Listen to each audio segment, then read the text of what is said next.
walks to life. Every day is a new beginning.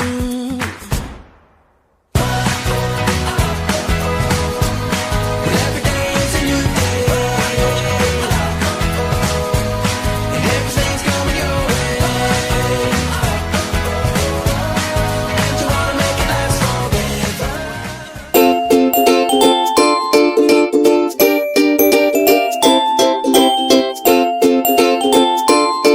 Audio Jungle.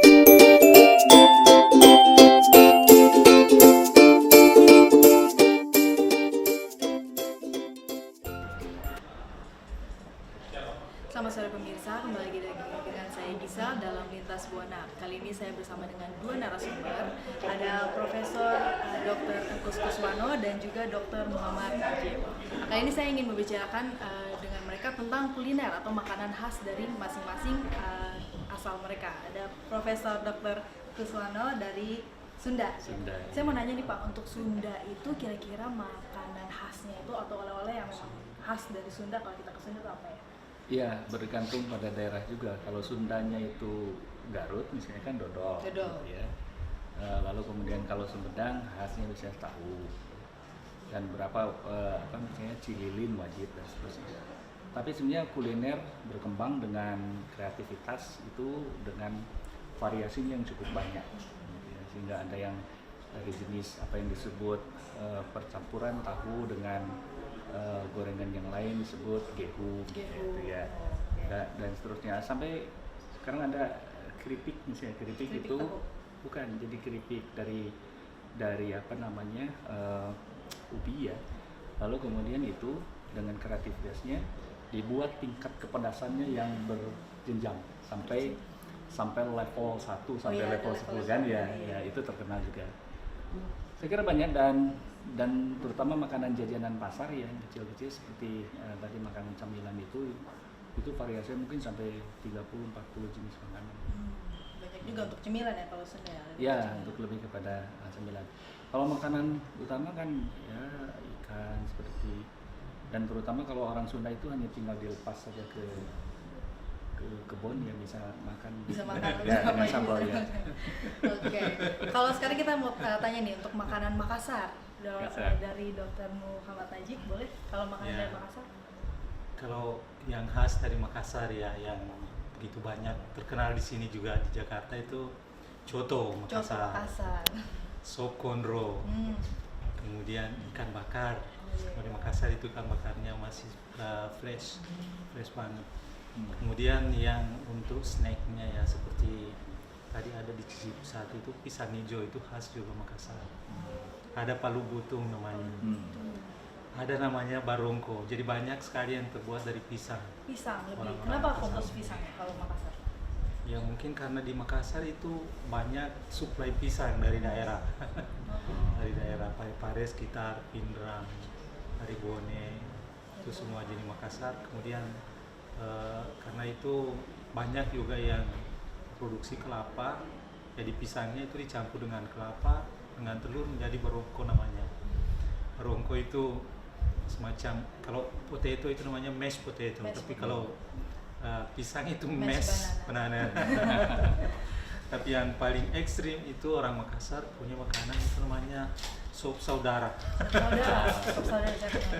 Itu bukan saudaranya yang di sop, tapi sop milik saudara. Sop juga untuk saudara. Ya itu yang namanya sop saudara. Sop saudara itu sebetulnya hampir sama dengan sop konro, tapi konro itu ada dari tulang-tulang yang melekat di tulang itu yang kemudian dimasak sedemikian rupa sehingga rasanya memang khas. Tapi kalau yang sop saudara itu daging yang bagus, yang empuk bagian-bagiannya kemudian di sop. Jadi sop saudara. Bukan saudaranya dia. Bukan saudaranya di sop. Nah sekarang saya mau tanya nih, untuk tahu Sumedang nih, kan biasa sekarang udah banyak yang jual tahu Sumedang. Apakah menurut Bapak ini tahu Sumedang yang dijual di jalan itu sama nggak rasanya, atau memang ada cara tersendiri untuk bikin tahu Sumedang itu memang khas tahu Sumedang? Ya, ada keunikan sendiri. Konon kabarnya ini. Dari kandungan airnya saja itu tidak bisa tergantikan dengan wilayah yang lain. Okay. Jadi air Sumedang itu berbeda dengan kalau dijual atau dibuat tahunya itu di wilayah Cirebon misalnya atau di wilayah Garut itu sudah beda rasanya. Jadi airnya itu memang harus dari air Sumedang. Sumedang, Sundanya juga Sumedang ya. Jadi memang sangat unik karena ketika kedelai direndam lalu kemudian dijadikan tahu itu berbeda. Rasanya. Belum lagi pengolahannya, cara menggorengnya dan sebagainya. Memang sangat unik. Misalnya sekarang ada pusatnya di kota Sumedang ya, atau yang pinggiran itu juga berbeda rasanya karena sudah tercampur dengan campuran air yang berbeda. Banyak kandungan airnya yang sangat berbeda. Berarti pemirsa kalau memang mau tahu Sumedang yang asli itu harus asli air dari Sumedang. Dari Sumedang. Ya. Oke, nah kalau untuk Makassar kan kita ada coto Makassar nih. Apa sih Pak bedanya coto Makassar dengan soto-soto biasa di tempat lain? Biasanya kalau coto Makassar itu bumbunya kental-kental. Contoh. Kemudian rasanya memang agak ekstrim karena dari bumbunya itu termasuk juga bagi orang yang suka makan yang pedas-pedas itu cotonya dibuat sedemikian rupa untuk taste masing-masing. Ada memang berbeda. Kalau soto kan itu seperti soto ayam juga ada kalau di Makassar, tetapi coto ini memang beda dengan soto-soto yang lain. Lebih kental. Ya, lebih kental. Itu santan biasanya santan. santan, pakai santan. Tapi santannya tidak dominan. Yang dominan justru rempah-rempahnya itu yang banyak sehingga santannya tidak terlalu terasa seperti di santan misalnya. Nah, demikian pemirsa berbagai jenis makanan khas Sunda dan Makassar. Jadi kalau misalkan Anda ke Sunda, cari tahu Sumedang asli Sunda karena airnya beda ya Pak ya. Dan kalau untuk ke Makassar, cobalah coto Makassar karena memang bumbunya lebih kuat dibanding soto-soto pada dasarnya. Ya. Terima kasih Bapak untuk Terima kasih sama-sama. Iya, makasih ya. Ya. Demikian pembicaraan kecil kami dalam Lintas Buana. Saya Gisela Filemon kembali melaporkan. Ya.